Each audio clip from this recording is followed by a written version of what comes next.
Well, welcome everyone. My name is Bob Asarnow, and I'm delighted to welcome back to UCLA an old friend, Mark Rapaport. Mark, from 2003 to 2011, was the chairman and professor of psychiatry at Cedars-Sinai and a member of our faculty.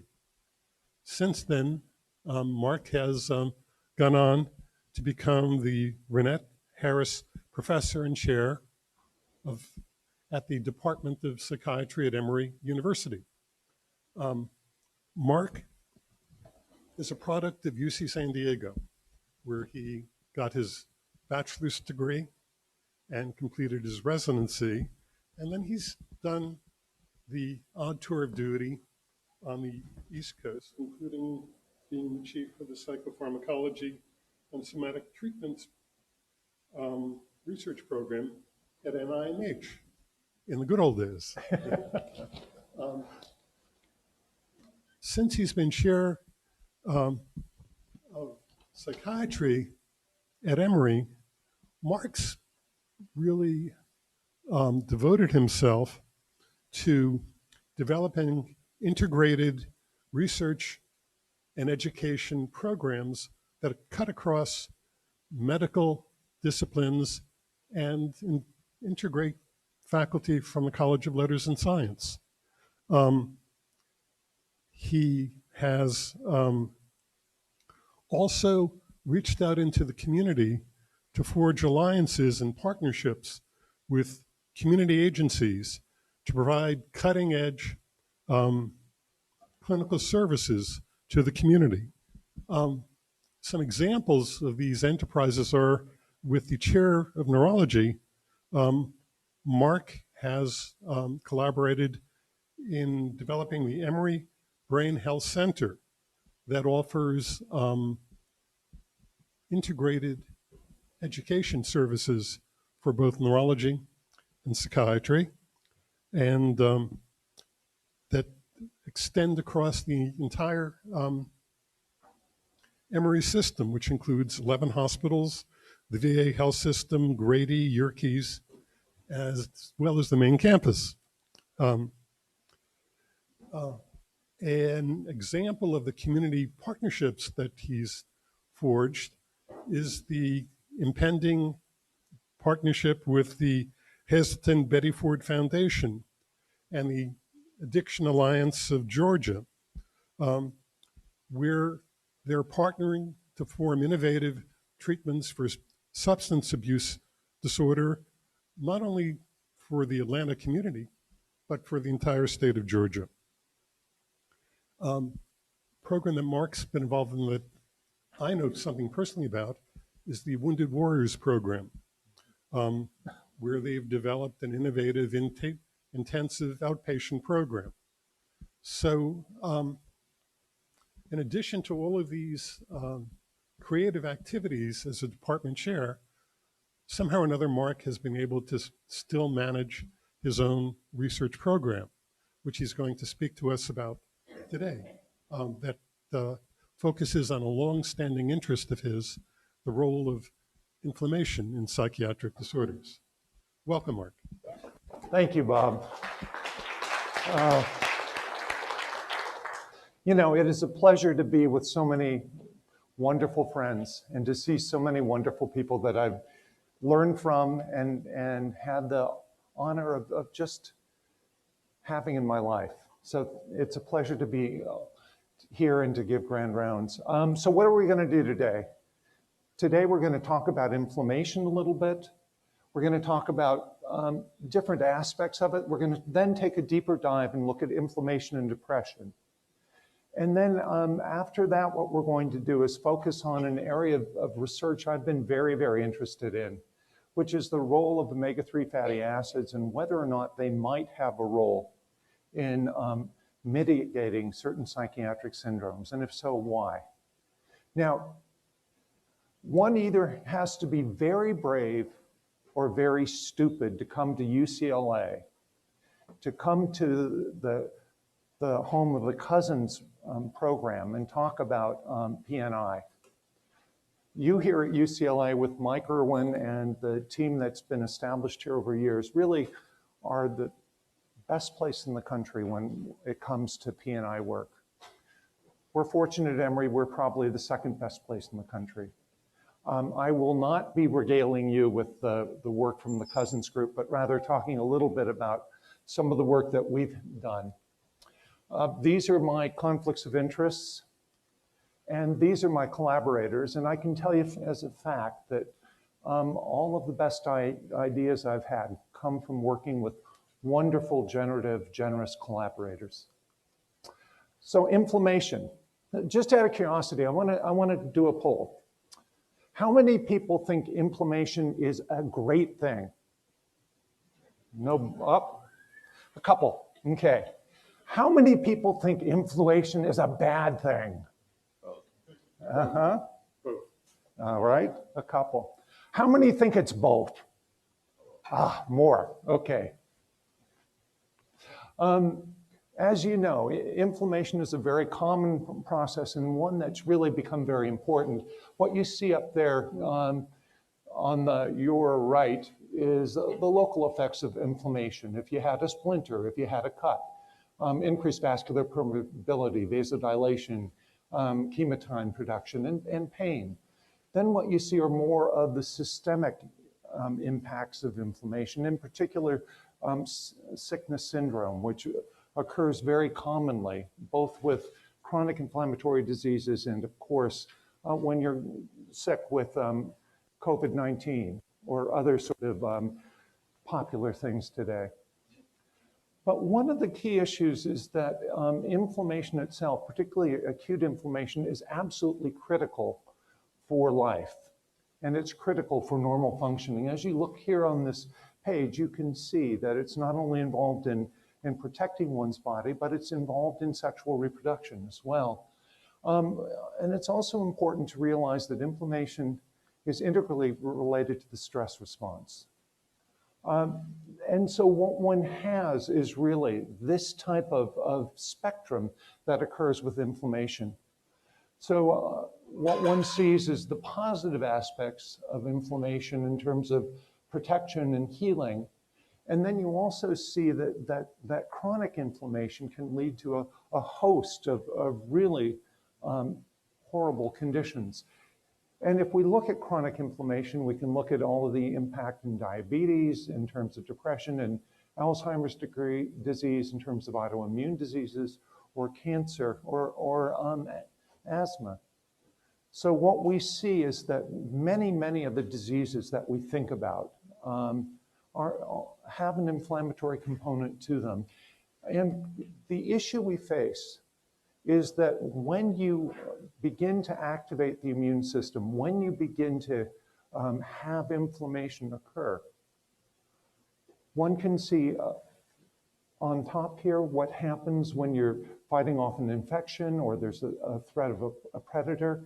And what you see is a shift of energy resources away from normal functions towards more energy going into fighting infection. But what you see on the bottom is what happens with prolonged allocation of resources, usually 120 days or longer, to an inflammatory state. And what you get is anorexia, you get insulin resistance, cachectic obesity, you get dyslipidemia, dyshormone stasis, you get increased sympathetic tone. You get a real state of disequilibrium within the body. And it's this chronic inflammatory state that is problematic, not the acute inflammatory state. So as Bob mentioned to you, I've been interested in work in this area for many years. So that's made me crotchety. And what it also has made me is a skeptic. One of the things that's happened in the last 10 years in our field is that everybody and his family members That was a non-gender way of saying brother. Everybody and his family members are publishing papers that are contending that there are immune changes associated with everything under the sun in psychiatry. It made me wonder how much of what we're seeing and how much of being published is true data suggesting that an inflammatory or some other type of immune process was going on, and how much of it was due to there being an acute immune response to the stress of being ill. And so with David Goldsmith and with Brian Miller, we performed this meta-analysis. There are two components to the meta-analyses. This first component is one where what David and Brian really took the lead in doing was reviewing the major databases and looking at literally thousands of potential citations. And what we ended up doing with this meta-analysis was comparing and contrasting schizophrenia, bipolar disorder, and major depression, looking at acutely ill inpatients. And what one sees is a panoply of markers of both inflammation and other signs of immune activation increased in all of these disorders.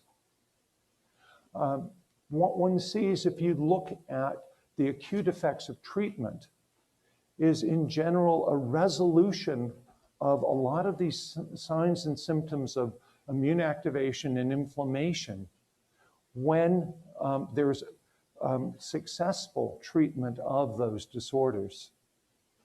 So what that's suggesting is that at least in some cases, what we're looking at is a response to stress and the stress of illness, and not necessarily an inflammatory condition itself.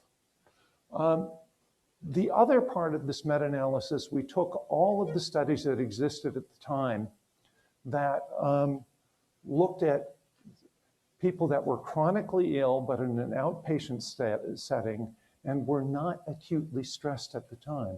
And when we looked at that, what we saw was, yes, there still were markers of inflammation that were increased, and also other markers of immune activation that were increased. IL-6, which is a pleiotropic cytokine, actually was increased across all of them. So what this suggested to us is it's likely that an inflammatory immune findings are present in acutely ill people across all of these disorders, that this activation tends to decrease with effective treatment. That data do suggest, when you look at the more continuously ill individuals, that there may be an immune component to some of these individuals. Not all of them, but to some of them. And there's a real need. And in fact, right now, Bill Potter's been heading up an initiative at the NIH to standardize a platform and to standardize measures to be used in neuropsychiatric disorders. They're about to run the first series of samples on these platforms, but there's a need to standardize not only what measures we're looking at, but the second thing that we have to do is standardize the platform we're looking at. So we at the Brain Health Center looked at 3 different platforms recently with spike samples and got consistently different results with 3 different platform systems. And we were able to replicate, not only did we get different results, but we actually showed that there was a very large variation between sampling times. So it's a really important issue to deal with. The other important issue to deal with when one looks at these immune markers is the fact that in most normals and in most patients, if one looks at serum or plasma samples, what you see are distributions like this.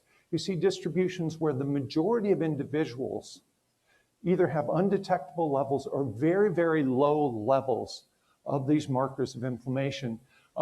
In this particular case, we were looking at one of our studies of 155 different individuals, and this was looking at, I think, IL-6 in this case. And what you get is a stem and leaf type of distribution more times than not. In This particular study, we were able to use hsCRP levels of greater than 3 to indicate who was inflamed, but this is based on the CDC and American Heart Association guidelines. Our measures of leptin and adiponectin also were based on published guidelines that exist in the literature. The other thing that's important to look at there is the fact that there are sex differences in levels of leptin and adiponectin. And the reason why that is important is, unfortunately, lots of times in our literature, not only are we using parametric statistical approaches for non-parametric data, which is absolutely problematic and causes a lot of sort of confusion in the literature. But the other thing that occurs very commonly is that we don't recognize when there are circumstances where there are true sex differences that need to be taken into account, because what it does is it masks potential differences between men and women. So, where do we need to go? We need a better understanding of the bidirectional interactions of the brain and periphery. We need to understand the role of glia in the brain and other accessory cells, because they're not accessory. They're actually very, very important. We need to identify the brain circuitry and function associated with inflammation and other immune changes. We have to carefully scrutinize the literature. We have to carefully scrutinize the statistical approaches used, because many times the inappropriate approaches have been used. And unfortunately, my contention is that there's a fair amount of garbage in the literature today and misdirection that's actually occurred. Again, as I mentioned earlier, I think that Mike Irwin and what you guys have done here, your work is extraordinary, but there's a lot of work that is not. And we need to go beyond the protein level. Steve Cole and your group here has done a lot of work looking at DNA expression, and this is really the way we've got to go. We've got to unify what's going on in terms of looking at expression as well as protein and see what's going on there. So let's take a brief deeper dive looking at inflammation and depression. These are all potential etiologies for inflammation and depression. Adipose tissue, leaky gut, medical illness, dysregulation of T cells in themselves, and of course psychosocial stress. We all know that there is this comorbidity between major medical disorders and depression and anxiety. We also know that this is particularly prevalent if we look at disorders that are associated with inflammation.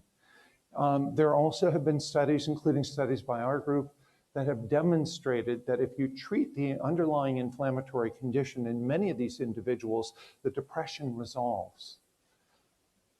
But one of the key questions is this: why do some people who have chronic inflammatory conditions get neuropsychiatric symptoms and others do not? I think this is a key area of study that we need to investigate and continue to move forward. What I'm going to do now is share some of the wonderful work that Andy Miller, Jennifer Felger, and Ibrahim Haroun have done in our group, looking at using interferon alpha as a tool to begin to understand depressive disorder.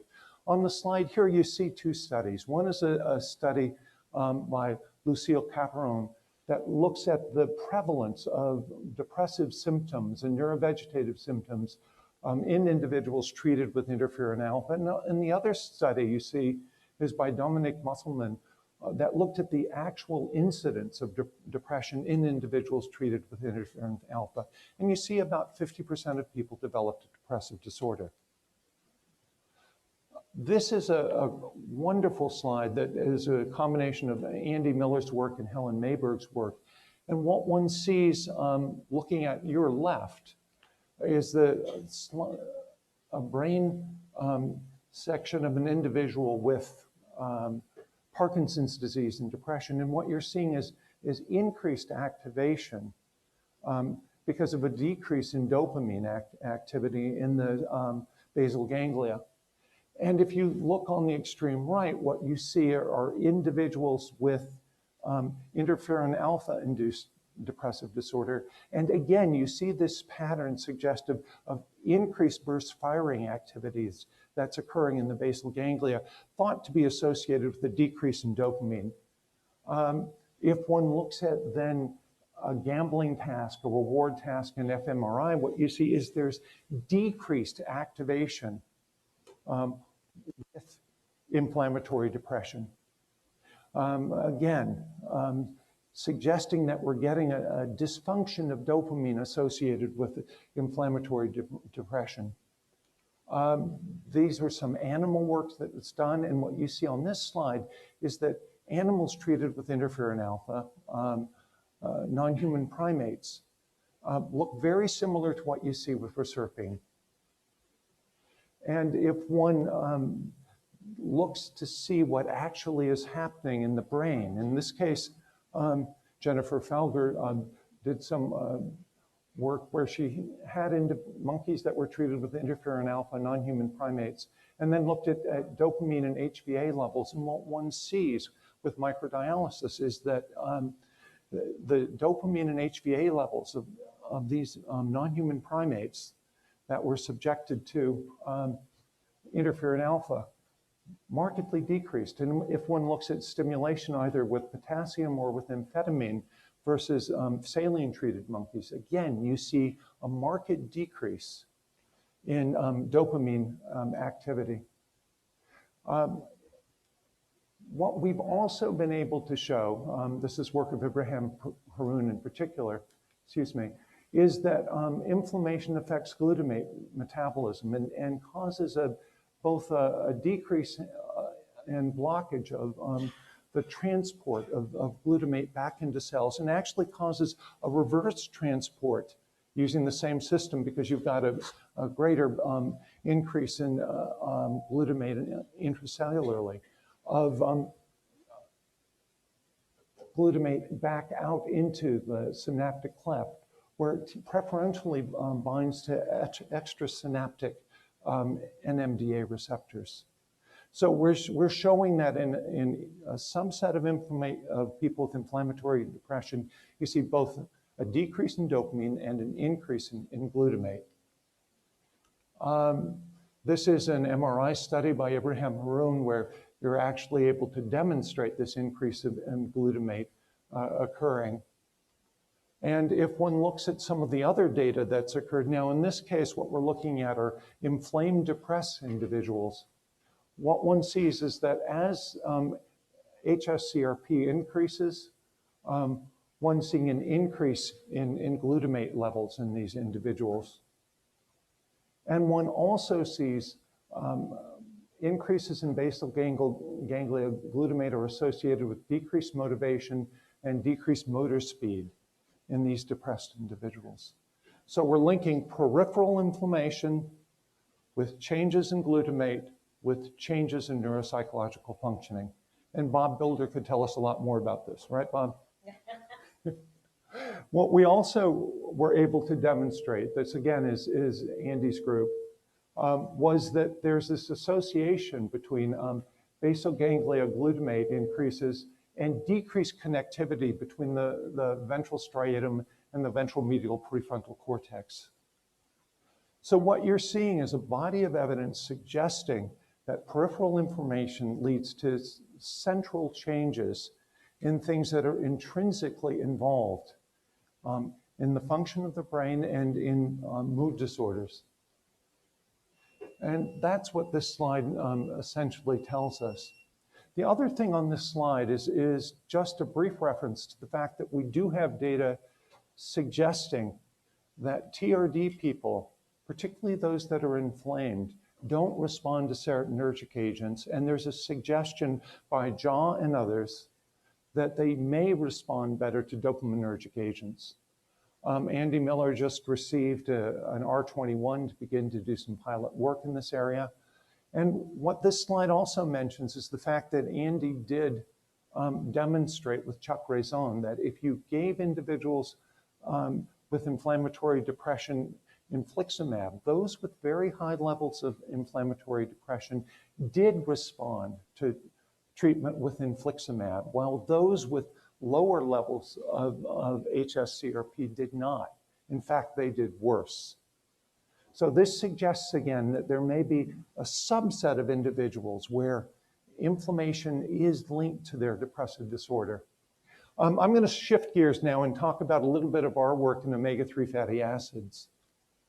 So this was one of the earlier studies that demonstrated a relationship between an increase in symptoms on the palms associated with an increase in N6 to N3 ratios.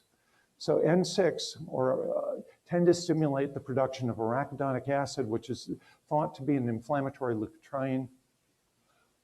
Geographic data has demonstrated that higher consumption of omega-3 fatty acids is associated with lower amounts of depression. There had been some work suggesting that omega-3 deficient states were associated with alcoholism and postpartum period, and that there are ways of measuring this, and that omega-3s have a variety of effects. Now, we're going to only focus on one effect. With a colleague, Mark Rasnick, we've been looking at the role of DHA and EPA in terms of stabilizing membranes and also the production of spiny processes, but that's a different talk for a different day.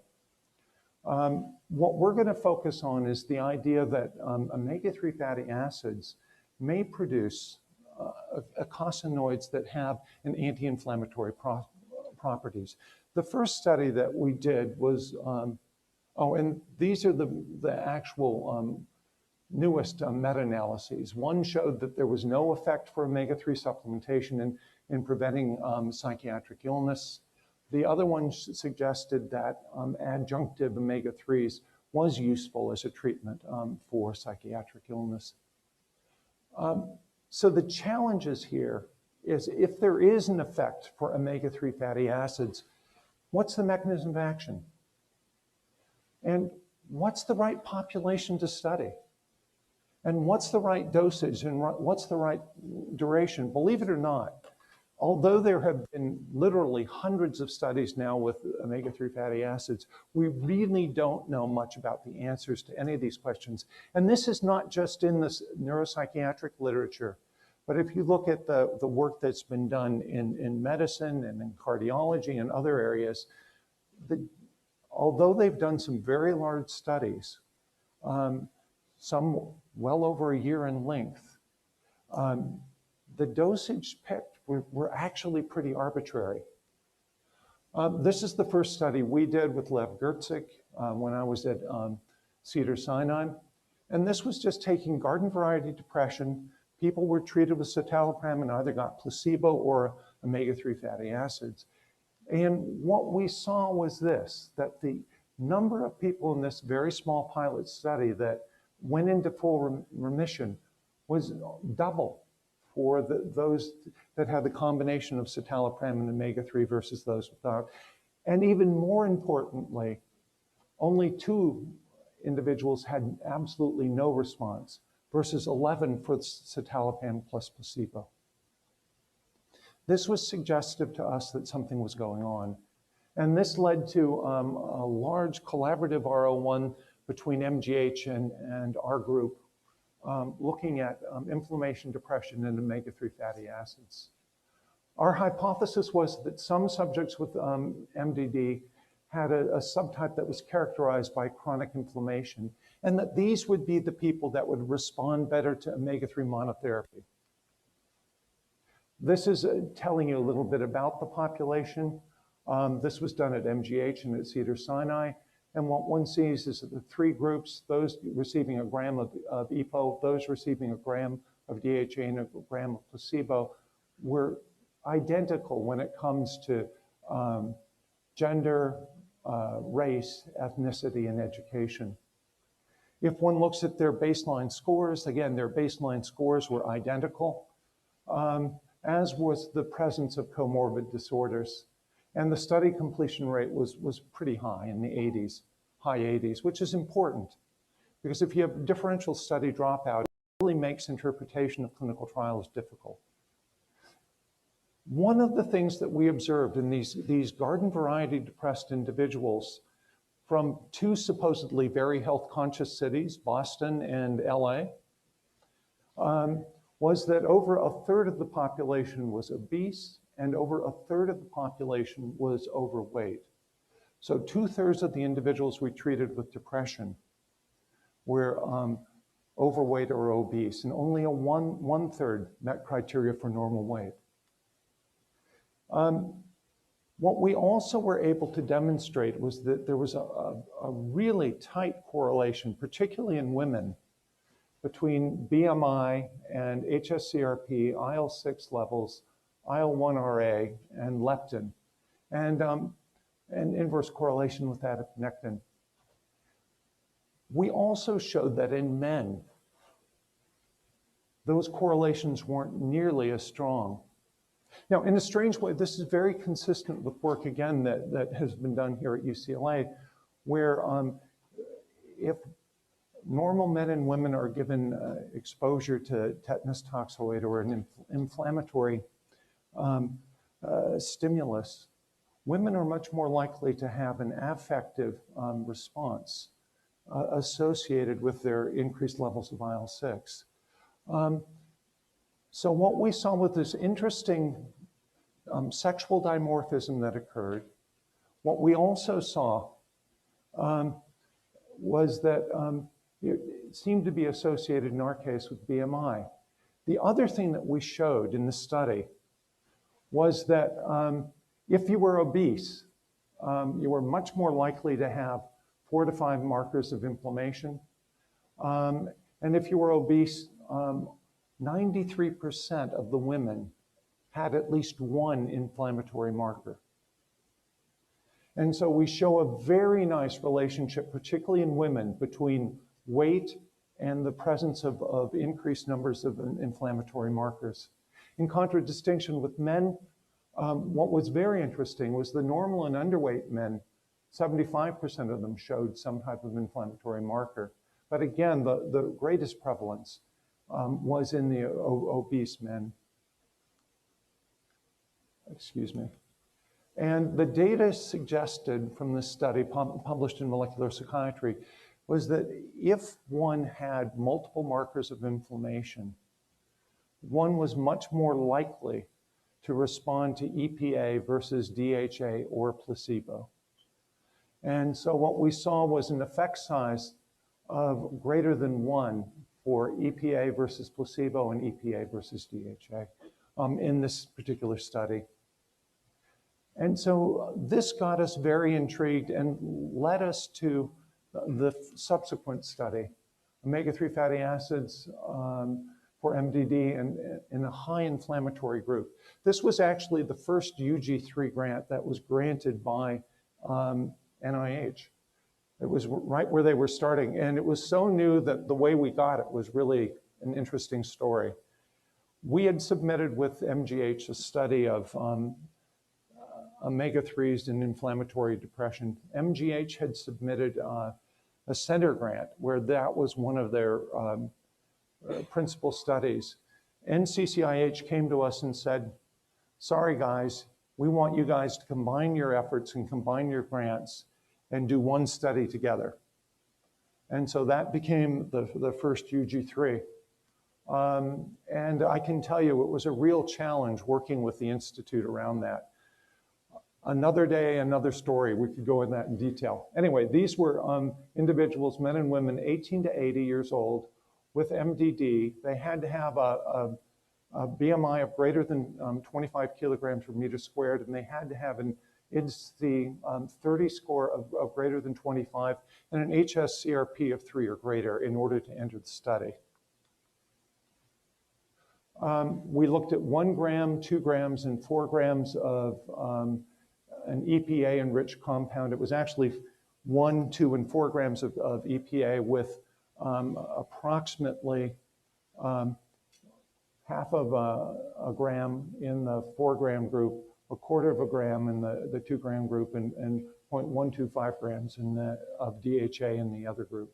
So it was a mixture of the two, but primarily a mixture of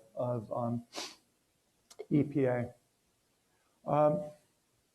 What you're seeing here again is the fact that the one finding out of this study that was really intriguing was that if you looked at the 4 gram a day group, we had hypothesized that if there was going to be a response, there should be a sustained response that was continued over 4 weeks.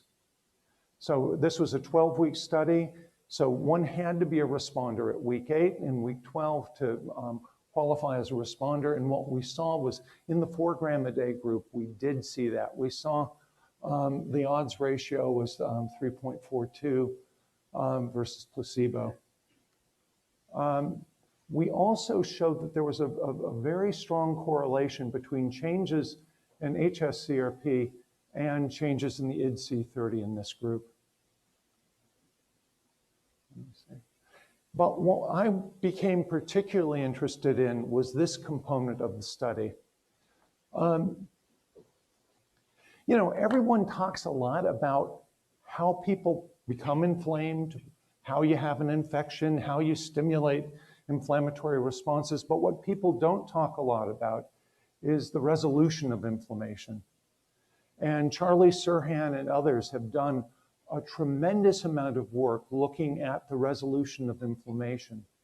One of the reasons why we were particularly intrigued by this is that the major specific pro-resolving mediators have an omega-3 backbone, have either an EPA or a DHA backbone associated with them. At this time, there have been very few publications looking at the resolution pathway of inflammation, particularly when it comes to neuropsychiatric conditions. Actually, this is going to be the first. And so what we were very interested in is this bottom half. How does inflammation get resolved? And what are the effects of different doses of omega-3 in this process of resolving inflammation? This work is done in partnership with Stefania Fava-Limon at Tufts, as well as our group at MGH and at Emory.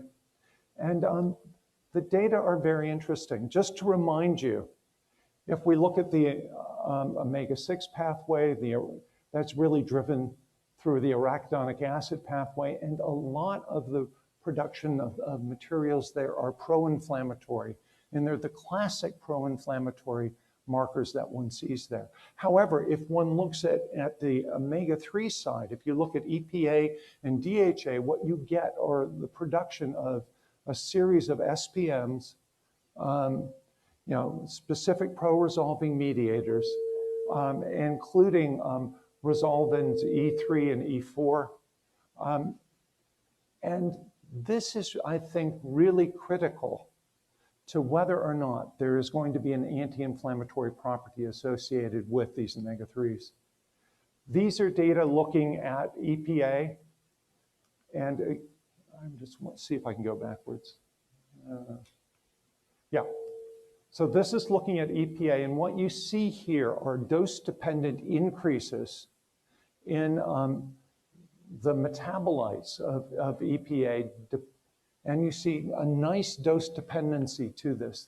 These are actually data that have not been published at other places. So these are interesting, intriguing findings. And in particular, if you look at the 18-HEPE, what one sees is this. 18-HEPE through 5-LOX and through actually cytochrome P450 pathways produce these resolving compounds, E2 and E3. And what you see here is that resolvin E3 in particular goes from being absent to present with this higher dose of omega-3, with the 4 gram a day dose. If one looks at the arachidonic acid pathway, what you see again is a dose-dependent. Now, this is important. These people were allowed, these were obese individuals or overweight individuals that were told to maintain whatever their normal diet was. But what you see here is a dose-dependent decrease in some of these pro-inflammatory compounds. And in particular, what you see is a shifting that occurs to LOXB4, which, if you remember that very first slide I showed you, is a shift in the arachidonic acid metabolites from an inflammatory compound, pro-inflammatory compounds, to anti-inflammatory compounds. And so we have interesting pilot data suggesting that this is the case.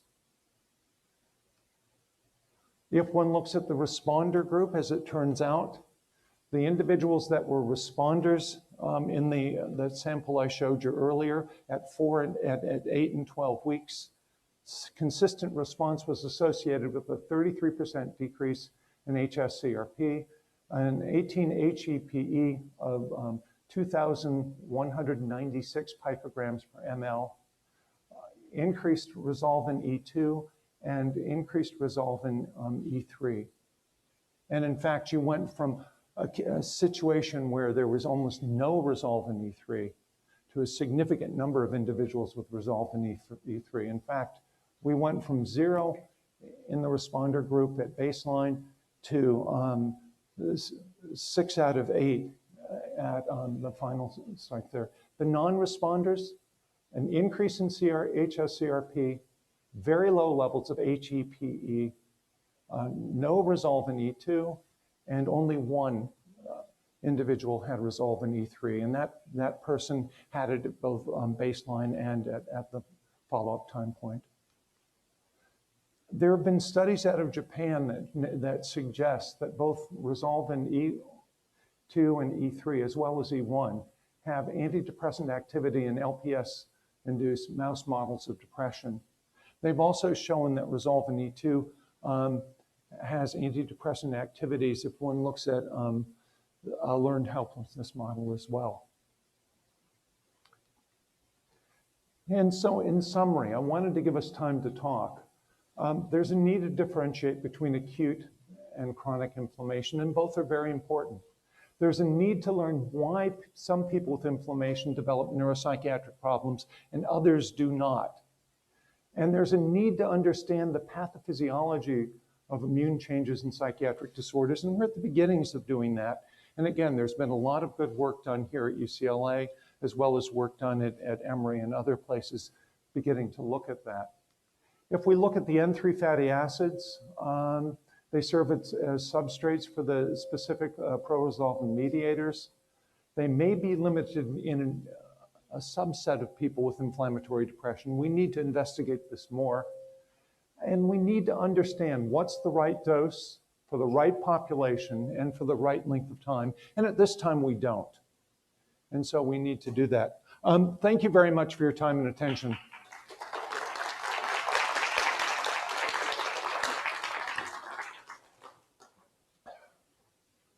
Floor is open for questions.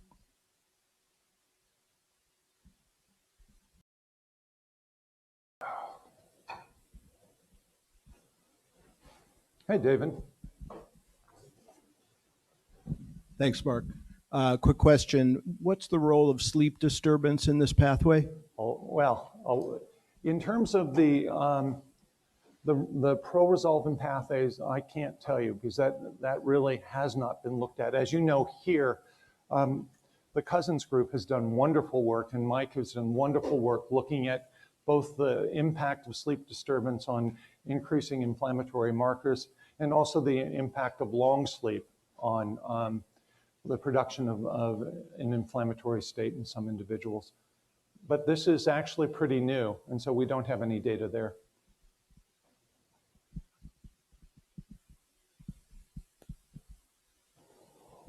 Hi, thank you. Great talk.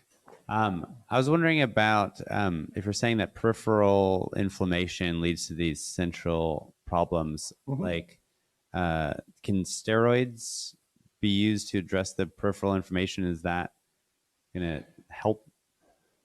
You know, that's an interesting question. Steroids are so complicated and have so many other effects. Years ago, back when I was at the NIH, we tried to do that in a study in schizophrenic patients with increased soluble IL-6 receptors, and we were not able to, in that pilot, demonstrate that the steroids were actually helpful for those individuals.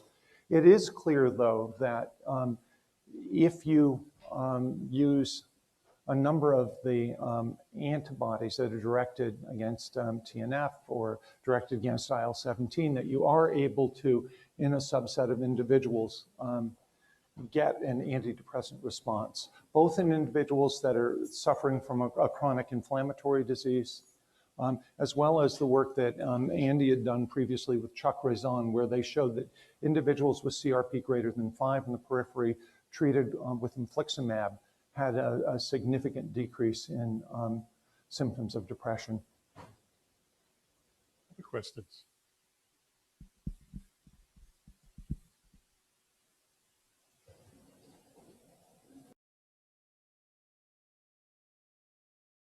Hi.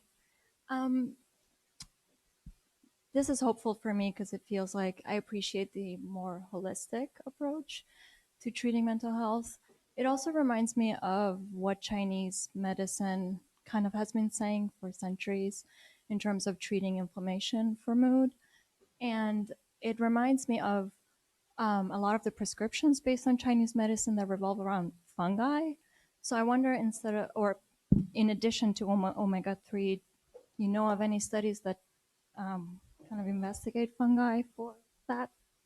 I do not know of any studies at this time that investigate fungi. It's interesting that you brought up Chinese medicine. That's a whole nother talk. I had the good fortune of being invited to be one of the keynote speakers at the 100th anniversary of the Minocycline in Tibet.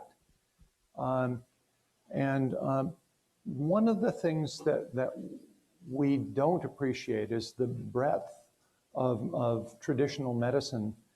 However, at the same time, the Chinese are doing something very interesting with traditional medicine.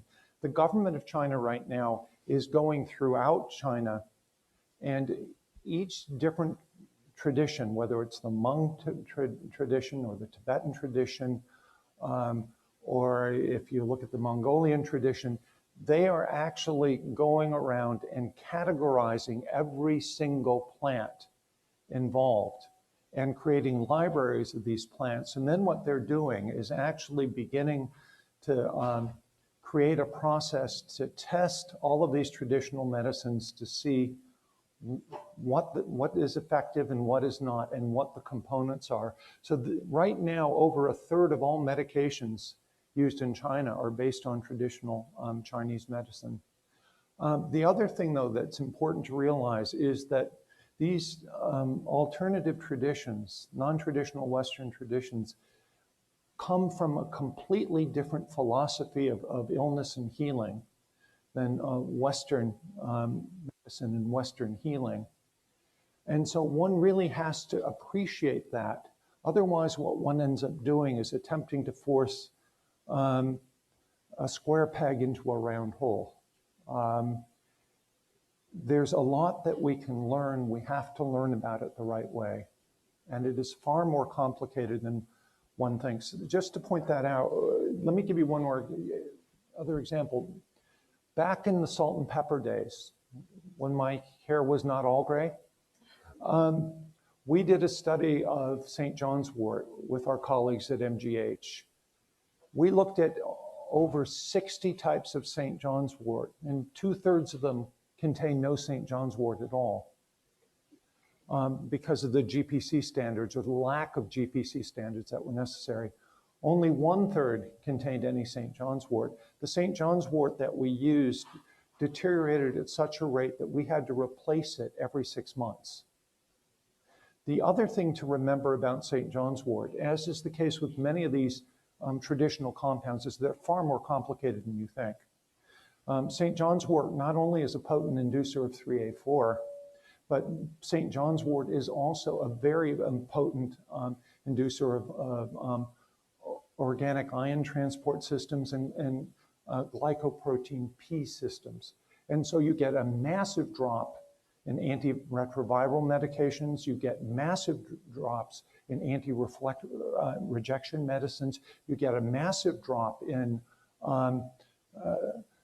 contraceptions, hormone-based contraceptions associated with St. John's wort. So these compounds in these other traditions, although they may be very useful and very powerful, are very complicated. And we have to use them very judiciously. Otherwise, people actually get into a lot of trouble.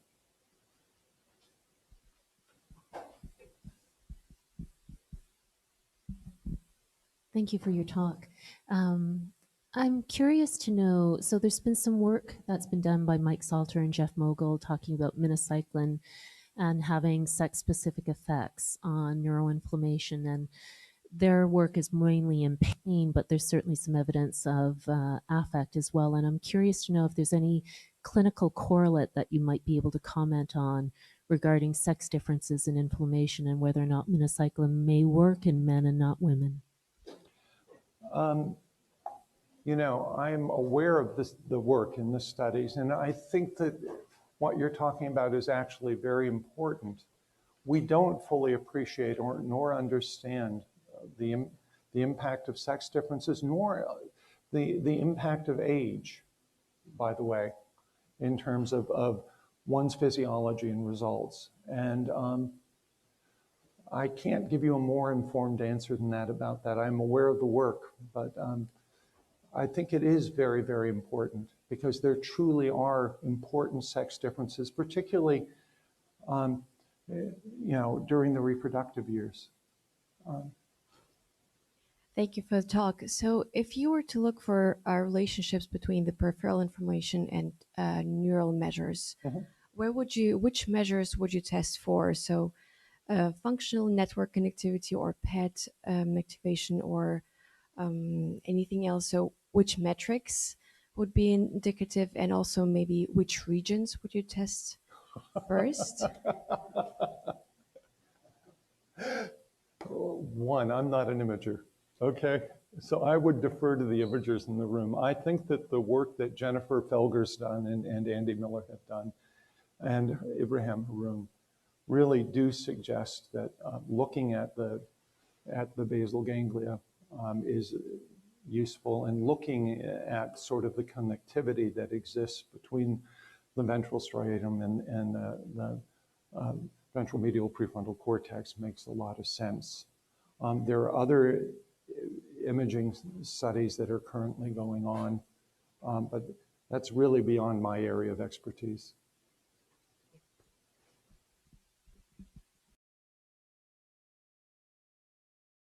Hi, Mark. Really interesting talk. Thank you. Can you comment a little bit about the role of the microbiome and the changing kind of profiles and how that relates to inflammation? You know, the good news is that these are great questions. The bad news is we don't have a lot of answers this time. There was recently an entire edition of biological psychiatry that attempted to address some of those issues, looking at the microbiome. One of the things to step back and realize is that there is not just one microbiome. So the microbiome of your face is very different than the microbiome of the skin surface of your abdomen. The microbiome of your GI tract is unique from any of those. Now, we're seeing a number of associational studies right now. Another area of interest is the idea that certain types of dysregulation of the microbiome may be associated with a leaky gut syndrome, and the leaky gut syndrome may then cause a chronic inflammatory state. And that may be a cause of a variety of different diseases and illnesses. All you need to do, it's not quite related to it, but it is in a certain ways. If you look at individuals with Crohn's and ulcerative colitis, they have a much higher rate of mood and anxiety disorders than folks without. And some of the hypothesis has been that this may be due to differences in the integrity of the gut. I'm interested in the microbiome, but I think it's going to be far more complicated than a lot of our initial efforts in studying it would appreciate at this time.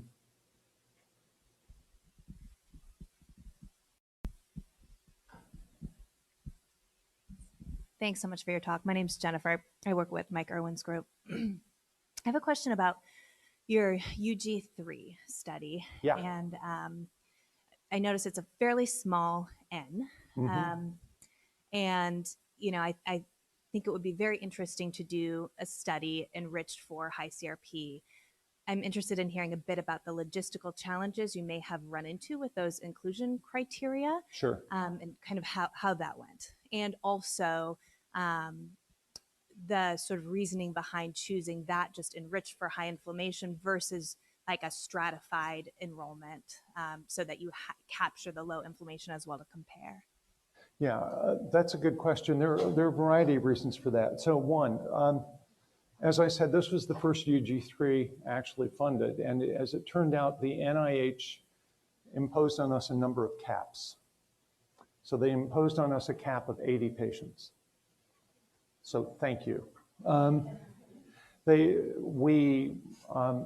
What we agreed to was the following, that if we were looking at significance, we would be looking at the equivalent of an effect size of 0.4 or greater in these preliminary samples. And for the clinical response, we were looking at an effect size of 0.35 or greater, or two, a significant responder finding, again at 0.35 or greater at weeks 8 and weeks 12. So that would need to be a sustained clinical effect. So the NIH set the cap. We argued back and forth about the criteria used. It was really quite problematic. The recruitment was again a problem, and there was a problem for a couple of reasons.